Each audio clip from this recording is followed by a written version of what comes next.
But I can tell you, if you don't turn up, you're not getting any opportunities.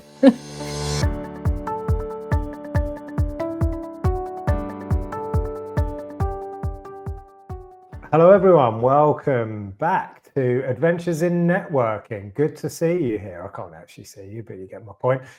We're going to be talking about the inconvenient truths of networking, partly inspired by an event that you attended the other day, Kelly. You observed some things. We see things in our own network as well, don't we?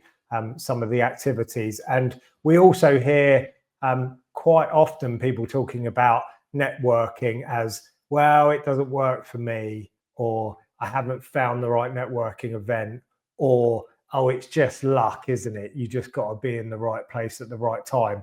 And these inconvenient truths of networking challenge some of those ideas, because we believe there are certain behaviors and things that if you understand about networking, you can get results pretty much irrespective of the network, the networking medium. So I mean, either in person, online.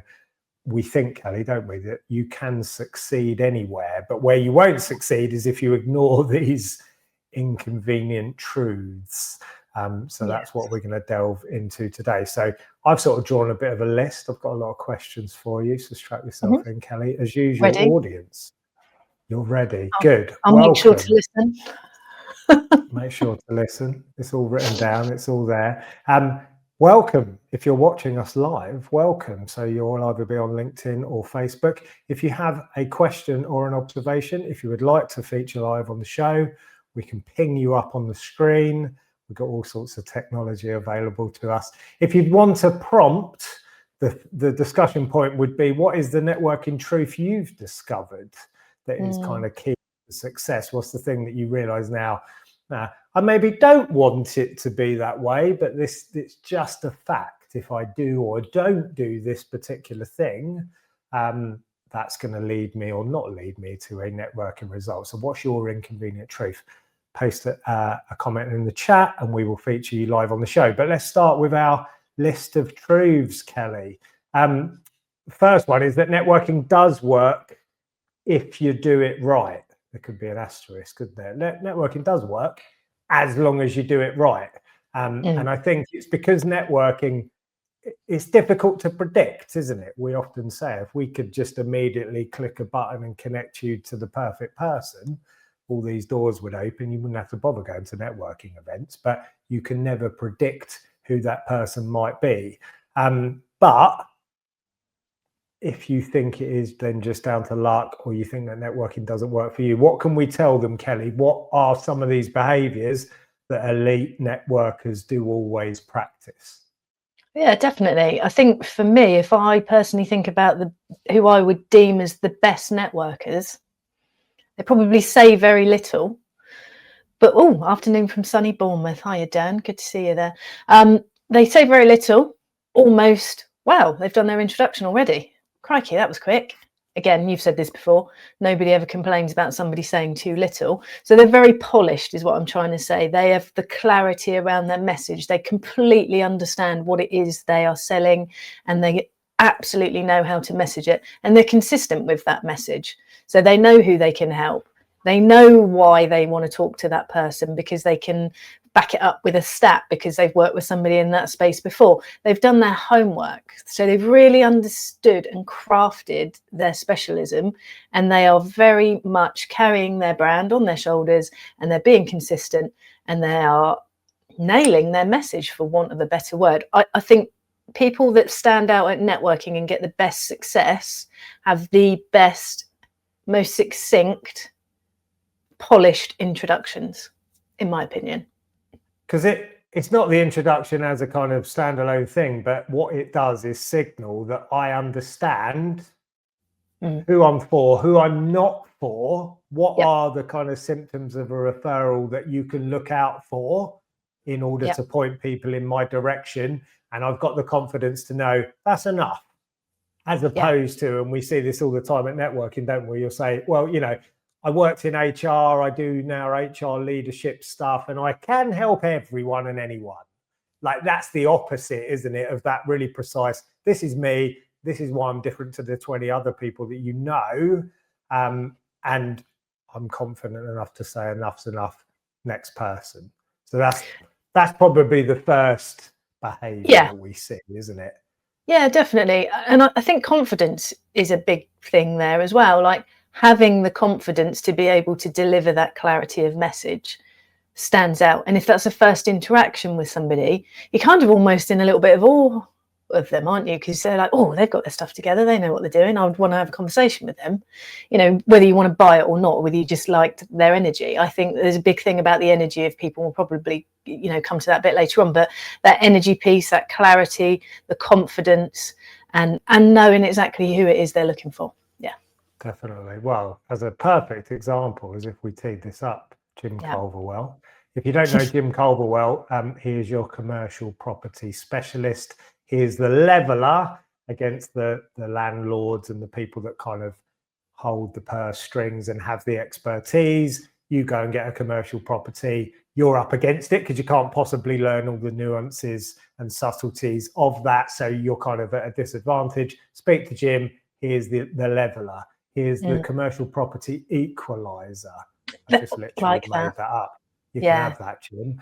But Jim's is a great example of, you know, and it'd be great maybe to have a longer conversation with Jim about how he honed that message, because what he does is so niche. And I think it would have been tempting to say, well, I haven't got anything to offer the majority of people on a daily basis, therefore I try and be, you know, I'm sort of the property guy. I wonder if he went through these incarnations before landing on the fact that, no, that's fine. I'm the commercial property guy. And I guarantee if you're anywhere around Hampshire, Dorset, and have ever done networking, if someone mentions commercial property, you will think of Jim Culverwell, which is kind of the proof of this concept, Kelly, isn't it? You know, because you might not need Jim or know someone that needs Jim until 10 years down the line, but you still remember him because he's always been consistent, isn't he? Yeah, perfect example. Perhaps we'll get him on a show in the future, because he is the epitome of a fantastic networker for me, nurturer, networker, just general all-round lovely person, but knows his lot, knows that he is niche, but also knows that there are things we can be listening out for. So he tells us what we're listening out for. I'm never probably going to use him directly. I'm probably not going to ever need commercial property experience, but do I refer to him? Do I talk about him all the time? All the time. Yeah, brilliant example, Jim. Yeah. Brilliant. You touched on that, the second part that Jim also embodies that is really important. What's the elite networking activity behavior that we see repeated time and time again? Helping other people.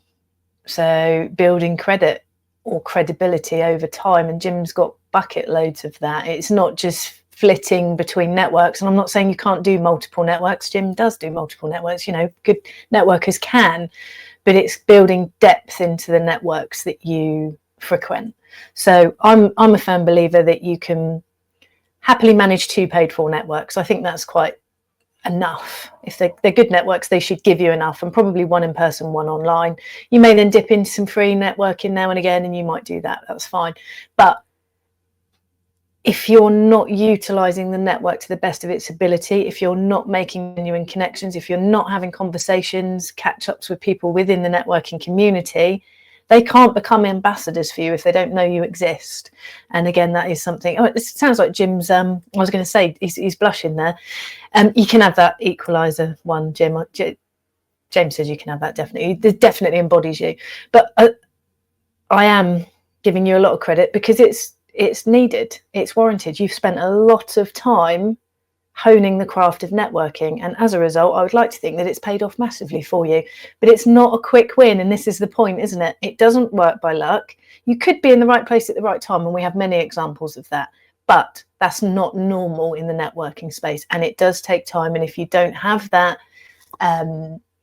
staying power, if you don't have that consistency, you're just going to miss it. Because what you'll do is you'll put a year's worth of hard work and effort into it, you'll go off, and that's just when it starts to kick off, because you've put all the foundations in place. So people really make that mistake of leaving when they've done such a lot of foundational work. Definitely. We're going to come back to being helpful, because that's one of the Yeah. kind of inconvenient truths that we're going to come to later. But friend of the show, Bernie, is back. I wasn't sure who was going to be here. Thank you, Bernie. I'll read this out if you're listening on the podcast. My inconvenient truth is people often don't tell you the truth. They put on a positive mask and say what they think they should say at a networking meeting. That makes it difficult to help them in the right way, i.e. helping to address their real problem, need, wish.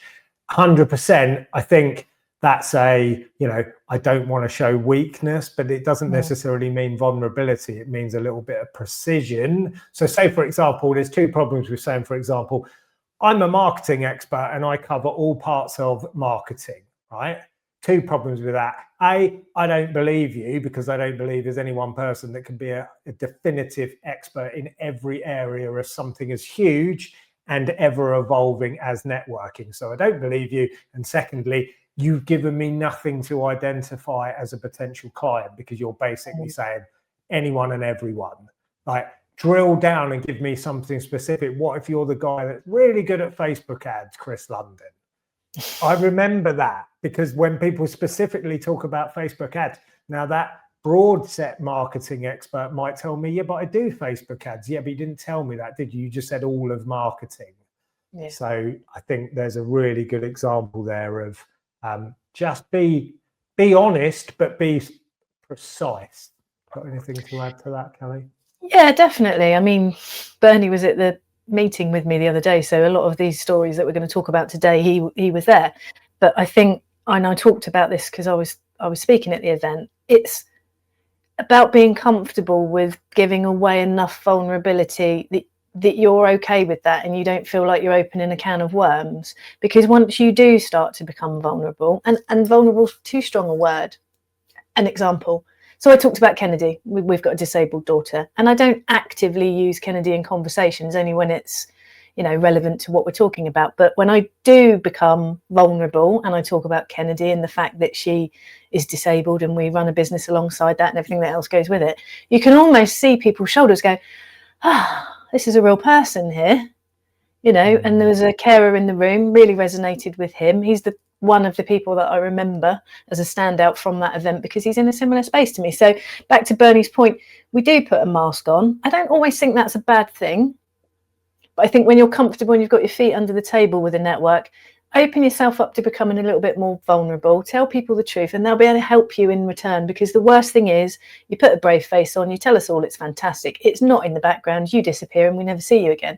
So we've never been given the opportunity to help you. But if you'd have said, we could have done something, we could have helped. Definitely.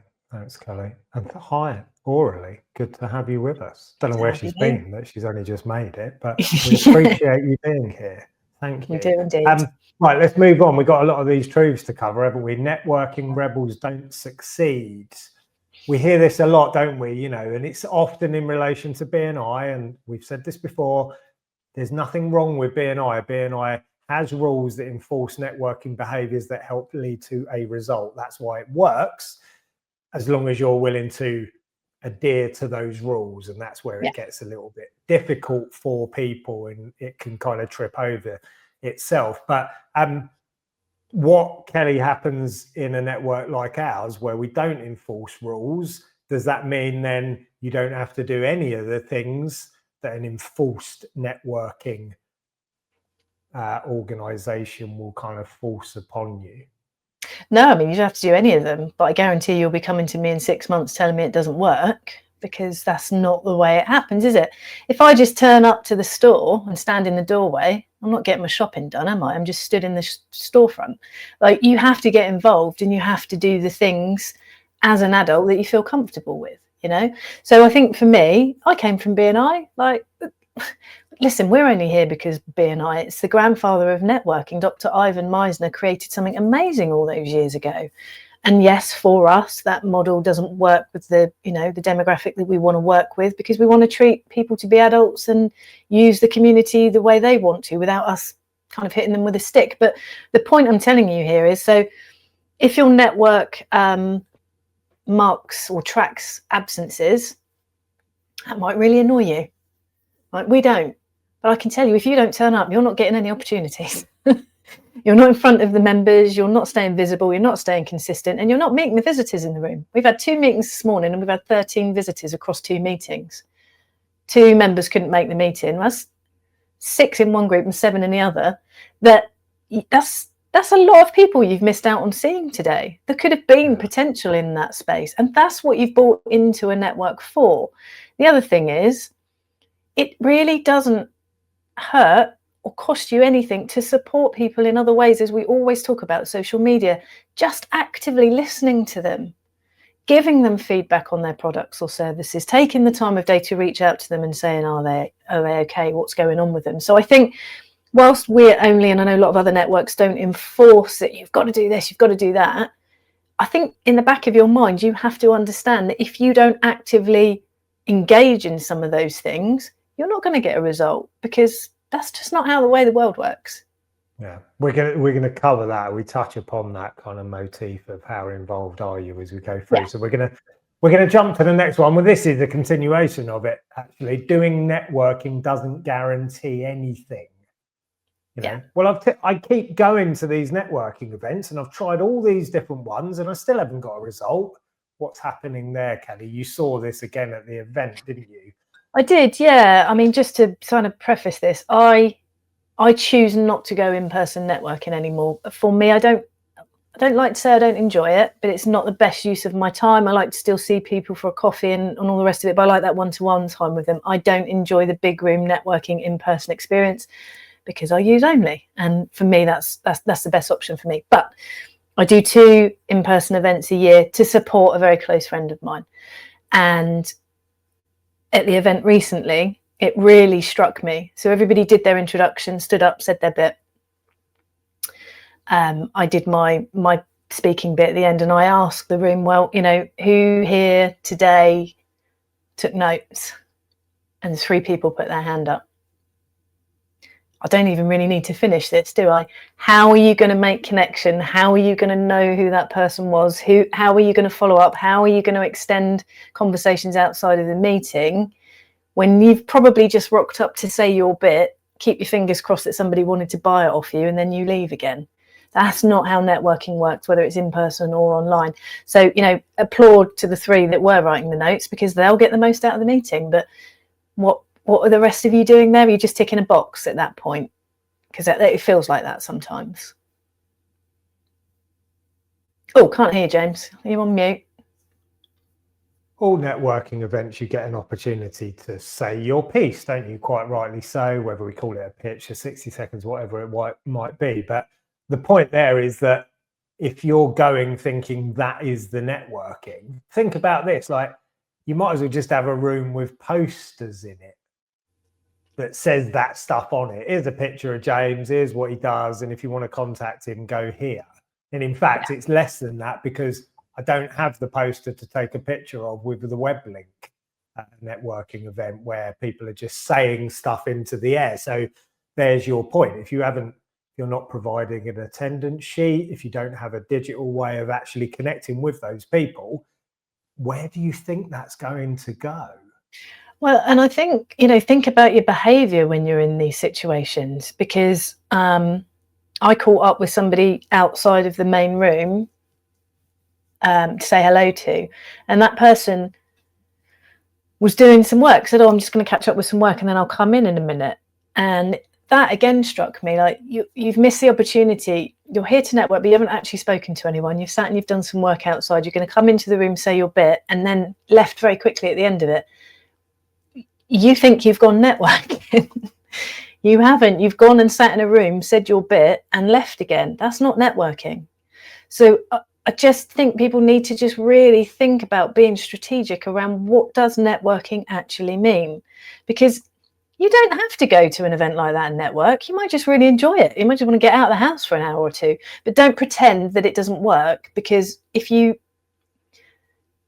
activate some of those behaviours, you can make it absolutely work for you way more. I mean, at that point, stay at home and watch it on a recording or something. You know, get the education from a recording. You don't need to be in the room. So, yeah.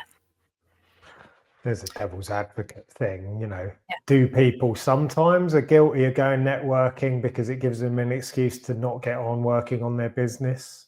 Do we actually, you might think, well, that's incredibly cynical. I've seen it.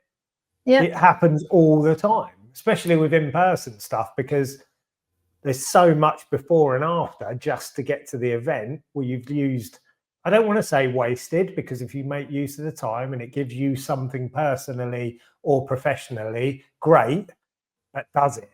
Or are you really just going, well, I need to network. That cost me half a day, but I've done my networking. And like you say, you can do networking in 10 minutes by getting into a conversation on LinkedIn that's actually closer to the true definition of, well, like Bernie's just said, real connections provide really useful introductions, which often lead to new clients and customers. You have to get into conversation, show interest, and work the opportunity, not just kind of turn up, wave your flag in the air and then off again. Well, this is one of those inconvenient truth things again, isn't it? It's like any of these behaviours, they're fine. There's no right or wrong, but don't pretend you're acting one way and expecting a result from something that would mean you'd need to be acting in a different way, because that doesn't match, does it? Yeah.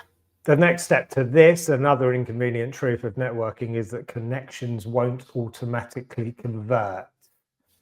We see this a lot, don't we? You know, well, I've said it. Where's the order form? Order form, that makes me old, doesn't it? Why haven't they completed the inquiry card and posted it back to me? Talk about this. Like, what is the bit that people misjudge when it comes to converting their attendance into a sales opportunity? What are they missing? I think too many people think that the attendance is the sales opportunity. Like, just by being there means I'm going to sell something. You know, I was talking to another speaker about this, another example, of course, not naming any names, but the feedback for an event was, well, it was a good event. Some of the people seem really nice. Not sure how many sales I'm going to get from it, though. Well, I could answer that, none, probably, because that's not the environment, is it? You know, what's the environment that you're in? So take the event that I went to the other day. Really good at just raising awareness of you and your topic. Okay, I did have something to sell, and it was on a QR code, and everybody in that room was made to scan the QR code. Technical stuff was happening, but I know everybody in that room scanned that QR code. I didn't sell anything, and I'm not disappointed, because that's a really big stretch for somebody to see you in a room, hear you talking.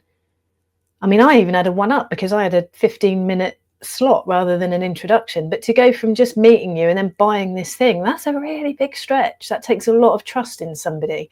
But for that amount of people to have actually downloaded the page that was on the QR code, amazing.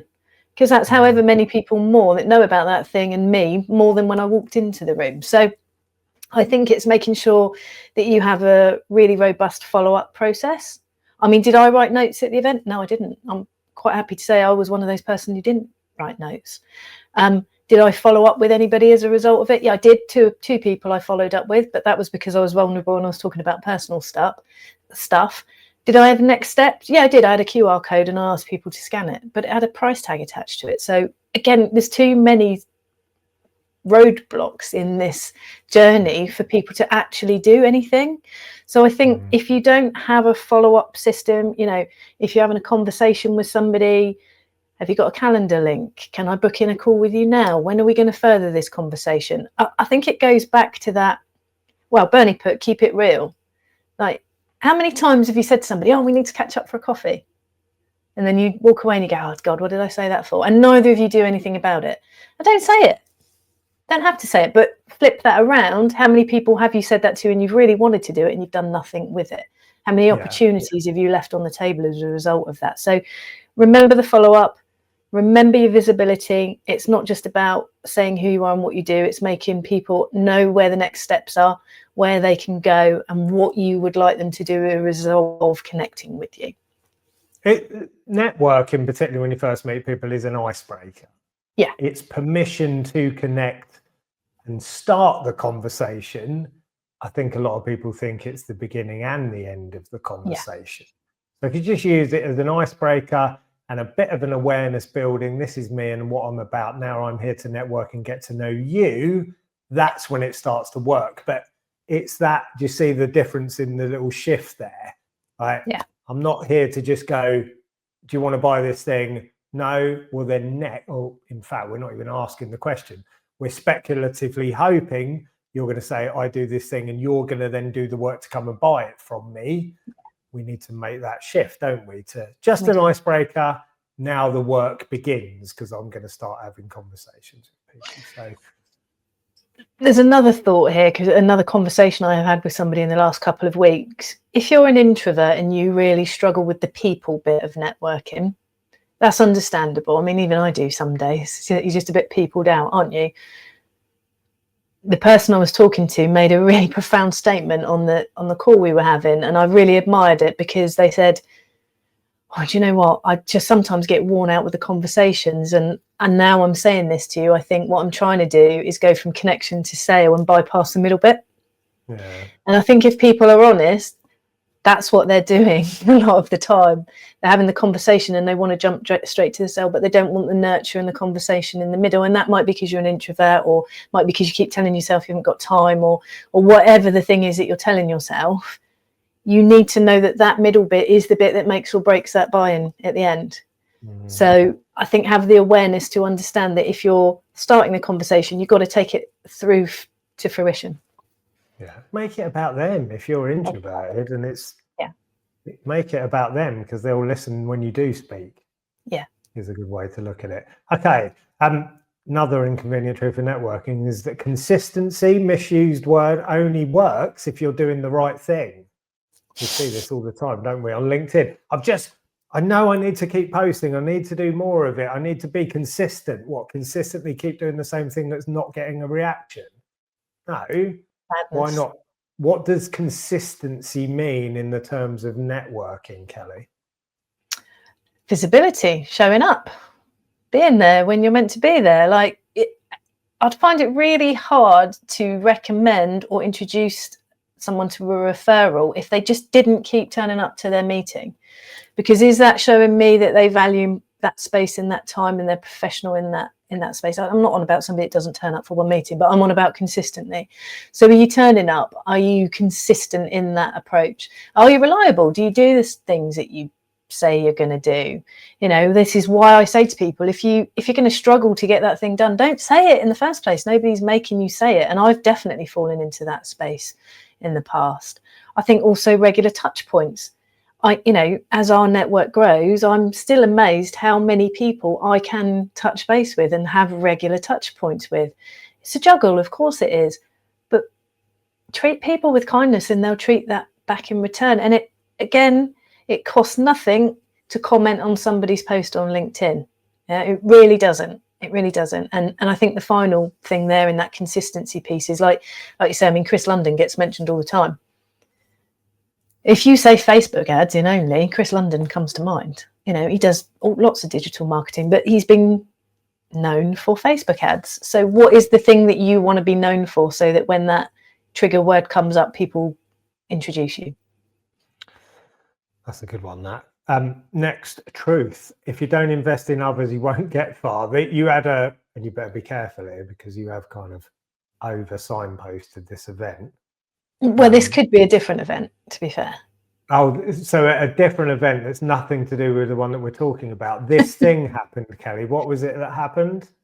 Yeah, so the person introduced himself as an agency. I won't say in what space, but they're an agency, very much sounded very grand. Good introduction, to be fair. And at the end came up to me and said, oh, I'd love to be in your sphere. I'd really, really love to be part of Only. She said, the problem is you charge for it. She said, and I don't spend any money. I'll make it a point. She said, I'm a solopreneur and I just don't spend any money on business stuff. To which my retort is, good luck trying that in Tesco's, because what are we talking about here? You know, what actually are we talking about here? So she said, oh, is there anything I can do to be in your sphere that doesn't cost money? I said, you can connect with me on LinkedIn. I'm really supportive on there if I see your stuff, all the rest of it. And I walked away and I just thought, wow, that's quite eye-opening, but I don't think that's an isolation comment, a comment in isolation, sorry, because I think there's a lot of people in that space. Now, that will be because of personal circumstances, because finances will be tight, but be careful about how you make people feel, because the product we offer is £45 a month, and I say this with all the respect in the world. If you can't afford to put £45 a month into a business community that could reap you massive results, I'm not sure how serious I should take you as a business owner. And that sounds very harsh, but if you're not willing to speculate, to accumulate, what's your attitude going to be like within that community? For example, you're going to want to even give people advice or help or support or listen to them, because it feels like you're very much out for yourself in that space. Well, that's the step back, isn't it? I mean, you've gone quite specific there about our product, but if you think in general terms, if you are going to networking with no intention of ever spending money with the people that are there, irrespective of whether you've got any money or not, yet you expect them to spend money with you, like, how's that going to look? If that was done to you in reverse, how are you feeling at that point? Yeah. And that's a really good kind of model for networking, isn't it? That, you know, well, and this also gets us into the one person business debate, doesn't it? I'm a one person. I went to your network, but you didn't have enough big businesses. How many people in your business? Well, it's only me. Ah, right. So you're the one person business being a bit dismissive, stroke looking down their nose at one person businesses that wants to be taken seriously as a one person business by big businesses. How's that going to work out for you? It's the same kind of idea, isn't it? Why should you, let's just say, for example, though, because money isn't abundant, and particularly when you're a new business, you don't have money to spend. And good people often say this to us: I want to be able to help others, but I don't have a lot of money to spend. What can I contribute to that network to earn some credit, show that I'm playing the game and a helpful person that doesn't cost money? What can they do? Well, first of all, I'd go so far as saying you probably don't. You could do these things and never spend any actual money in your network, and you would still be a first-class networker. So support for people, just being there, you know, actually actively listening and understanding what people are saying. If you have one-to-one now and somebody's really intently listening, gosh, it makes such a difference. You know, if they're really asking you questions, they really want to get to know you, that's huge. That costs nothing. Just be a nice person, be interested rather than interesting. It's that saying, isn't it? You can support your community's social posts, adding a meaningful comment, sharing it if you want to go a bit further, you know, making sure that you tag other people in those posts where relevant, that kind of thing. And the good old making an introduction, not a referral, an introduction. Like the amount Tell us about that, because we talk about that, but I don't see a lot of other people, even within our network. What is a connection to you? Just talk us through that. An introduction connection. So for me, I'll be in a meeting and a couple of things will happen. I'll either hear a few keywords and I'll think, oh, I heard so-and-so talking about that the other day. I wonder if they have a good conversation. That might be a reason for me to make an introduction. Or it might be that the person on the call has just got this wonderful energy and I think, oh, Bob would get on really well with Jane or whatever. I think they'd have a really good conversation. I don't know where that would go, but I think they'd really like each other. They've got nice energy. And I do introductions like that all the time. And it's only one or two times somebody's come back to me and gone, you've just done an introduction for me and I don't really know why you've done that, because they do the same thing as me. And I go, well, that's the whole point, isn't it? Have you got endless capacity? Have you got infinite client opportunities? Because if you haven't, why wouldn't you want to know somebody that you'd probably get on really well with, that you could collaborate with? And it's almost like that eureka moment of, oh my God, yeah, I've never thought about that before. So I think an introduction is because you think that person's going to get on well with somebody, might become a new business best friend. That'd be wonderful, wouldn't it? Or you've heard enough keywords or enough around the topic that maybe you've had a conversation with someone before and you think they would enjoy a conversation together. That one might lead to a referral at some point, but it is only an introduction at that point, and that doesn't cost anything. That sort of energetic resonance when you get two people together that you just think they're going to get on, don't underestimate the power of that in networking, because if you get on and if you're on each other's wavelength, you'll probably jump to the really good conversations and be helpful people for each other to know. We've seen that a lot over the years, haven't we? I'm just going to pop Bernie's comment up on the chat. So he's sticking up for you here, Kelly, and only, isn't he? He's a lovely guy, but he makes a good point about spending £45 a month compared to what small businesses would spend on their website advertising, or indeed all marketing, which doesn't always produce a meaningful conversation with the right potential customer. So he's kind of saying, he says networking is cost effective. I think beyond that, people also don't value their time. If you're in business and you're worth £0 an hour, then by all means spend hours and hours and hours posting on social media platforms or fiddling around with this, that and the other. You shouldn't think of your time as of no value, should you? So sometimes you are better off spending some hard cash rather than just fiddling around and wasting more time. Get an expert to help you. So there's some good points there, Bernie. Okay, a couple more just to wrap this up. So if you're not interested in people, they won't be interested in you. I know you've done this before, Kelly. You've kind of said to people, and you don't often get a genuine result, who is here to really help and listen and follow up with other people? People will often go, oh, that's definitely me, yet you see no evidence of that. Definitely. I do genuinely, when it comes to online networking, I think it is way easier to move straight into that piece of helping directly after the meeting, because you're at your desk, you can do the thing you need to do. I think when you go in person, it's that lag between leaving the meeting and then having to go home, go to the office, whatever, and do the next thing, and we're all just so busy. So I think, again, be realistic. What are you there for? And if you're just there to gain business, that's fine, that's all right, we've all been there, it's not a problem. But remember that if you're not there to at least listen to people and ultimately help them, they're probably not going to help you in return, because that's the way the world works, quite frankly. I wonder if that's one of the few kind of immutable rules of getting success from networking. Like, if you genuinely no interest in anyone else other than me and what I'm in don't go for, I really think you're going to struggle, because definitely. Will you ever get a result in networking if you don't give a damn about anyone else? I would argue no. You probably need to find a more direct. You're better off prospecting, I feel like. Just contact endless numbers of people on LinkedIn and again, you better have a really good proposition that pings and lights people up immediately, and a very thick skin. But you're probably better off doing that, because no one wants to deal with someone that just doesn't care about them at all. No, definitely not. I said this the other day. I asked a room full of people if they enjoyed being around other people, and there were a couple of no's, and I said, I'm going to be bold, I don't know why you're here then.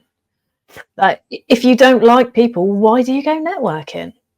Because ultimately you're here to get to know people and understand them better, and just be real. Keep it real again. I'm going to pinch that, Bernie. I can see that like plastered over everything. Keep it real. If you don't like people, you're going to struggle at networking. You are, and you can only put so much of a brave face on it.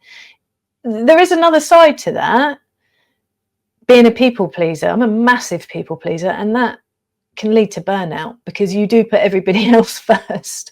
And we've got a huge amount of people like that within the Only Network. And I think let's not be too negative. So for the positive side of people that do want to continuously help people, look after yourself as well, because unless you look after yourself, you can't help all those people anyway. So if you do find yourself getting overwhelmed, and I had to do this myself, I would want to help everybody I spoke to. Problem was, I'm speaking to 10 people a day, and then I get to the end of the day and I've got all these things to do that I said I'd help people with. Just limit it a little bit. Don't have to help that person with 5 introductions, help them with 1 introduction. And then if I've got more time later, I'll go back to it and do more. So I think that point is, and to Bernie's point there, buy my stuff, that tends to be the person that's just there to get a result, get a sale, doesn't really care about anyone else. They should just stand up and say, buy my stuff. And that will work if you've got a fantastic product or service that is flying off the shelves and everybody wants to buy, because they won't really care if you're a bit of an arse. They just want that thing. But there's not many people in the world that can go out and sell something like that. Definitely. Some good points there. Most relationships won't lead directly to a sale. Nurture them anyway. When people go to networking and they've been to one meeting, they go, you haven't got the people that I need to sell, to get sales from. This is talking to them, isn't it? So let's just say that they're right in that example, and no one in that room will buy that product from them because they're the wrong business type, they're not big enough, or whatever it might be. Forget the fact that who they might be married to, or their best friend, or where they previously worked.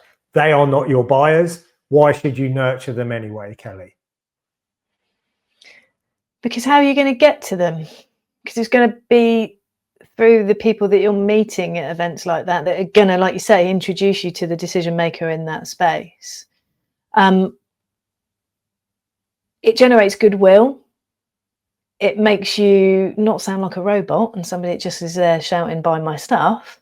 And it makes people feel like there's a reciprocation there.